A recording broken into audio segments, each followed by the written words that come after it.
नमस्कार, मैं हूं अंजलि और आप देख रहे हैं रफ्तार टुडे। तो चलिए शुरुआत करते हैं आज की प्रमुख खबर से। जब अटल बिहारी वाजपेयी ने भांप लिया लिफाफे का मजमून, मुलायम के दांव में फंसे राजीव, दिलचस्प सियासी किस्से। बात 1998 की है। अटल बिहारी वाजपेयी दूसरी बार प्रधानमंत्री बने हैं। इस बार उनकी अगुवाई में एनडीए का दायरा बड़ा था। इसमें जयललिता की एआईएडीएमके भी शामिल थी।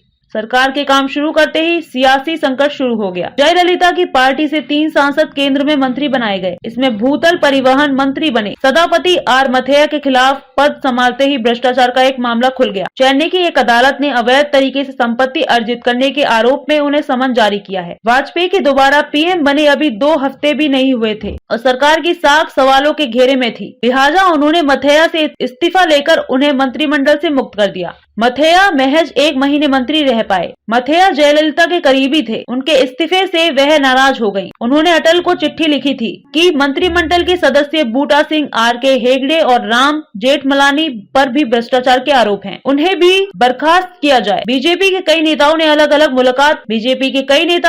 अलग मुलाकात में जयललिता को मनाने की कोशिश की, लेकिन संकट जारी रहा। आखिरकार दूरसंचार मंत्री बूटा सिंह भी मंत्रिमंडल से हटा दिए गए। गतिरोध के बीच कुछ शांति हुई, लेकिन एआईएडीएमके कोटे के मंत्रियों से मतभेद खत्म नहीं हुए। वाजपेयी से पूछकर वित्त मंत्री यशवंत सिन्हा जयललिता से मिलने चेन्नई गए। काफी देर बातचीत और सामान्य औपचारिकताओं को निभाने के बाद जब जयललिता यशवंत सिन्हा को बाहर छोड़ने आई तो उन्होंने एक लिफाफा पकड़ा दिया। सिन्हा ने उसे कोट की जेब में डाल लिया और दिल्ली आकर अपने दफ्तर में खोला। इसमें कुछ नई मांगे थी और जयललिता के खिलाफ चल रही कुछ जांचों की लिस्ट थी। अपेक्षा साफ थी, लेकिन सिन्हा ने लिफाफा किनारे रखा और अटल से मिलने चले गए। अटल को उन्होंने मुलाकात की सारी बातें बताई और चुप हो गए। अटल फिर भी मुस्कुराते हुए यशवंत को देखते रहे। जब उन्होंने कुछ नहीं बोला तो अटल ने पूछ लिया, आपने लिफाफे की चर्चा नहीं की? सिन्हा को अंदाजा भी नहीं था कि अटल को इसकी जानकारी थी। बाद में जयललिता ने समर्थन वापस ले लिया और अटल की 13 महीने की सरकार 1 वोट से गिर गई। 1992 में अयोध्या में विवादित ढांचे के ध्वंस के बाद